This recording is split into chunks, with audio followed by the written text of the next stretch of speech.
Mais ça n'était pas le message habituel. Et une voix a dit « Une importante explosion a eu lieu dans le bâtiment. » L'autorité portuaire vous informe qu'une importante... Et voilà, plus rien. Et boum, silence radio. Dites-leur de nous sortir d'ici. Envoyez-nous quelqu'un pour nous sortir d'ici. Nous avons un petit problème, on dirait. Et on n'a plus jamais communiqué avec la personne de l'interphone. Eh merde. À l'intérieur de cet ascenseur, on était comme des tigres en cage.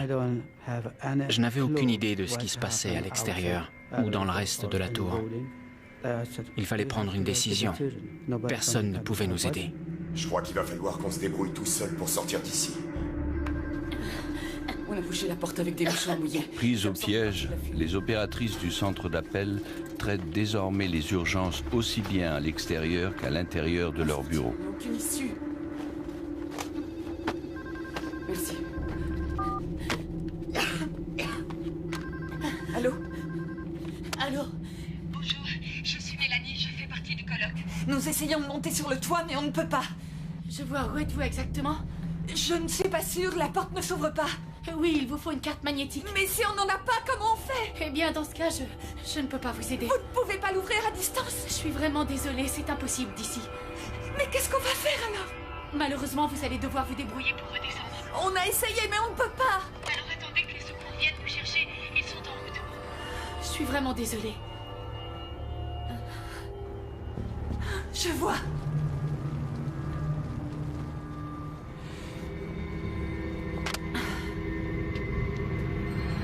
Non. Même si Mélanie et le groupe de participants au colloque atteignent le toit, ils ne pourront pas s'en sortir. Aucune procédure d'évacuation par hélicoptère n'a été prévue. Et de toute façon, les pilotes estiment que l'opération serait trop risquée. Bon. Par ici. Oui, c'est ça. Baissez-vous. Faites attention à vos têtes. Oui. Ça va. C'est bon. Tout va bien. Venez, monsieur. On y est presque. Voilà, ça y est. Mais ça y est. Janet, faites-les traverser. Franck! Oh, Franck! Tu es blessé? Non, non, je vais bien. Alors, tu sais ce qui s'est passé? Non, mais de toute façon, tu dois partir. L'escalier est dégagé. Et toi? Tu ne viens pas avec nous? Non, non, je sortirai quand tout le monde sera évacué. Non, je t'en prie, Écoute, Franck, viens. il y a plein de gens pris au piège. Je connais cet immeuble. Je peux les aider à sortir de là. Je sais ce que tu penses. Ça va aller. Tu n'as pas à t'inquiéter. Je t'assure, Nicole. Frank dépassait toujours les bornes. Dans ce genre de situation, beaucoup diraient « C'est bon, j'ai fait ce que je pouvais, je m'en vais ». Mais lui ne réagissait jamais comme ça. Franck, on inspecte le local technique. D'accord, ça va aller. On se retrouve dans pas longtemps. Par ici. Dépêchons, allons-y.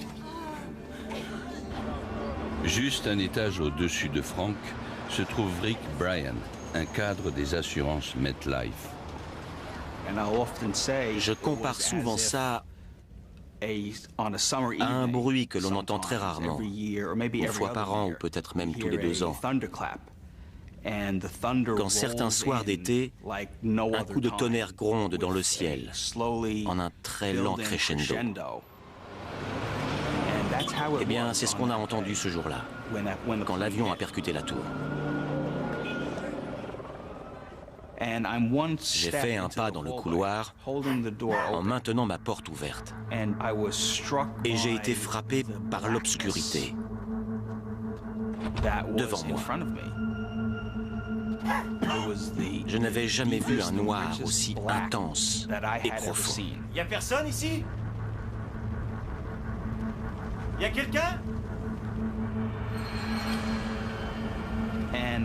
Je me suis dit, tu as la clé de ta porte, tu pourras facilement la rouvrir et retourner dans ton bureau. Mais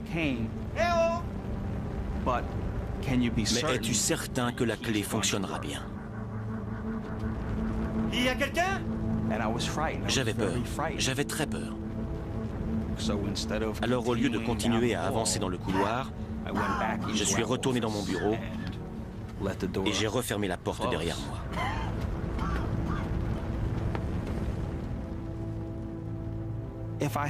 J'aurais préféré avancer dans ce couloir et mourir, plutôt que de vivre en sachant qu'à ce moment-là, j'ai été lâche. C'était 2 de mes collègues qui se trouvaient à l'autre bout du couloir et qui sont morts ce jour-là. Aujourd'hui, je pense souvent que, peut-être, j'aurais dû continuer à avancer dans ce couloir.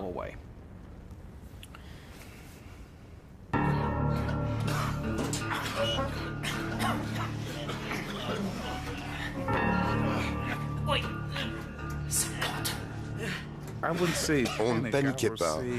Je dirais plutôt qu'on commençait à... Moi, en tout cas, je commençais à devenir un peu nerveux. Ouais. Et maintenant, qu'est-ce qu'on fait? Perce un trou. Mais c'est du béton. Non, c'en est pas. C'est du placo-plâtre. Mais oui, il a raison. C'est du placo. C'est du plâtre.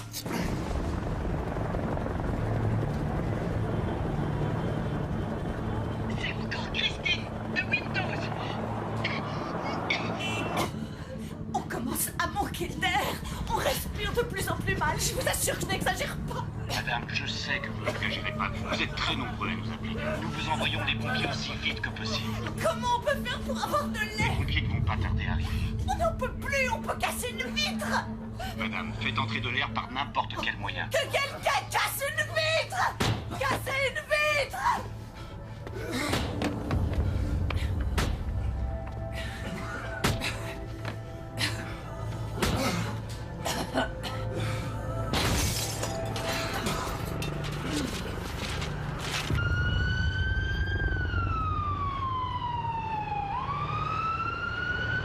Où allez-vous? On va pas s'en sortir. Inutile de se faire des illusions. Non, les pompiers seront bientôt là. On m'a dit qu'ils arrivaient. Non, personne ne viendra. On est seuls. Non! Ne faites pas ça! Oh mon Dieu! La santé!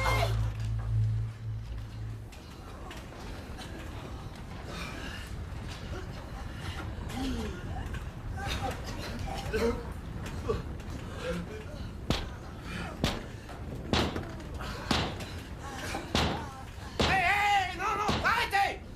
Mais qu'est-ce que vous foutez? Vous voulez tous nous tuer ou quoi? Si vous cassez la vitre, l'air va rentrer! Écartez-vous de cette fenêtre! Les bureaux seraient en flammes en moins d'1 minute avec l'appel d'air! Et dehors, j'ai vu tomber un C'est dingue!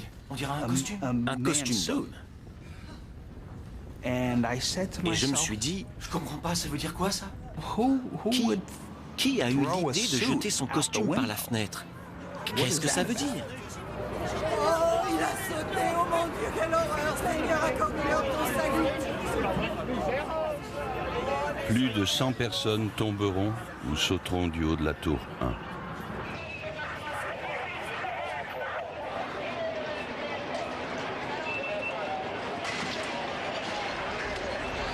Ici unité 5.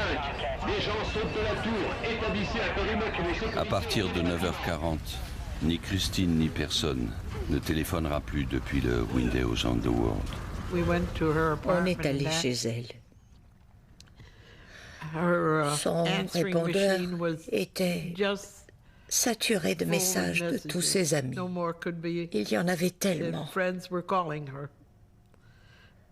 Mon fils a écouté la bande jusqu'au bout. Et ce répondeur, je l'ai ramené chez moi. Je l'ai gardé. À seulement 40 mètres de là, dans le bâtiment 2, la tour sud, la confusion règne. Certains ont vu ou entendu la catastrophe qui a frappé la première tour. Sans attendre d'en savoir plus, beaucoup décident d'évacuer les lieux. Nous demandons à ceux qui se dirigent vers la sortie de regagner leur bureau en prenant les ascenseurs. Je répète, vous êtes en sécurité dans la tour 2. Pour éviter l'affluence des civils devant l'entrée de la tour 1, qui gênerait le passage des policiers et des pompiers, des haut-parleurs annoncent que la tour 2 n'est pas menacée. Il est inutile d'évacuer la tour 2. Nous demandons à ceux qui se dirigent vers la sortie de regagner leur bureau en prenant les ascenseurs.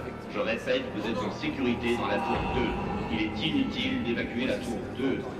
Stanley Prainnath descend du 81e étage.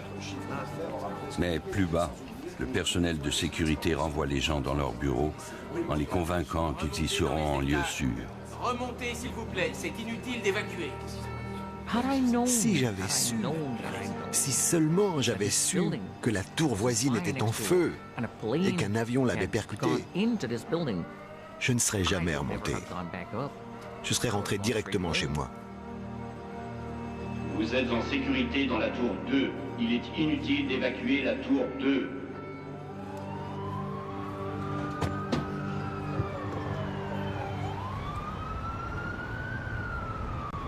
Je crois pas que ce soit une bonne idée, les gars.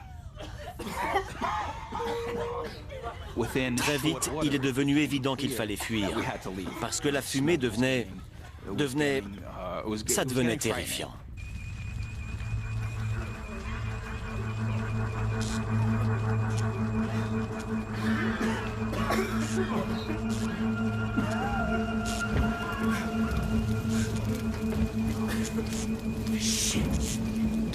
Hé les mecs, par là. Suivez-moi. La fumée était si épaisse et si noire que je n'y voyais plus rien. En avançant dans le couloir à travers cette obscurité, je pensais, tu vas mourir asphyxié par cette fumée. Combien de fois doit-on inspirer de l'air enfumé avant de perdre connaissance? Est-ce que ça se mesure en nombre d'inspirations ou est-ce que ça se mesure en minutes? Est-ce qu'il faut respirer de la fumée un certain temps pour se mettre à suffoquer? Ou est-ce que ça arrive soudainement?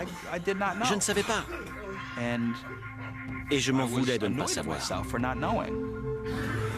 On va essayer par là, hein?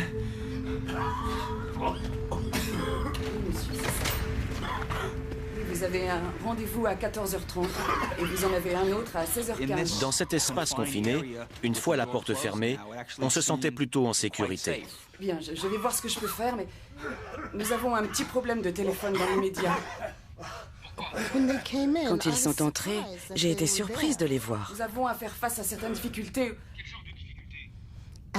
Et ensuite, j'ai été encore plus surprise d'apprendre que leur bureau était en feu. Je vous demande pardon, excusez-moi. Auriez-vous un extincteur ici? Oui, monsieur, il est là, juste au-dessus du placard. Merci. Oui, monsieur. Oui, monsieur. Oui, mais je ne peux pas tout de suite, monsieur. Non, non, vous n'avez pas l'air de comprendre. Dans l'immédiat, on doit faire face à de sérieuses difficultés. Merci. Je vous en prie. Oui, monsieur. Je le ferai dès demain matin à la première heure, monsieur. Je me suis dit, tu dois faire quelque chose. Mais au bout de 2 secondes, je me suis rendu compte que c'était complètement ridicule de vouloir éteindre cet enfer avec un jet d'un demi-centimètre de large tout au plus. D'un coup, ma gorge s'est serrée. À ce moment-là, j'ai su qu'on était en danger.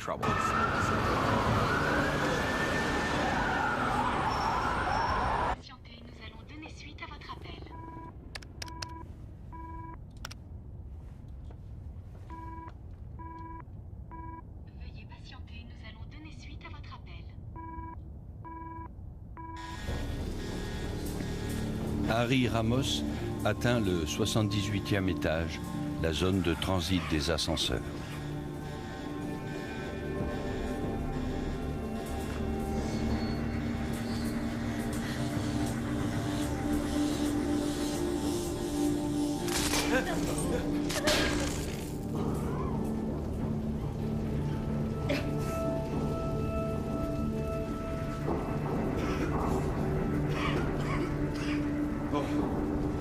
fichu pour les ascenseurs.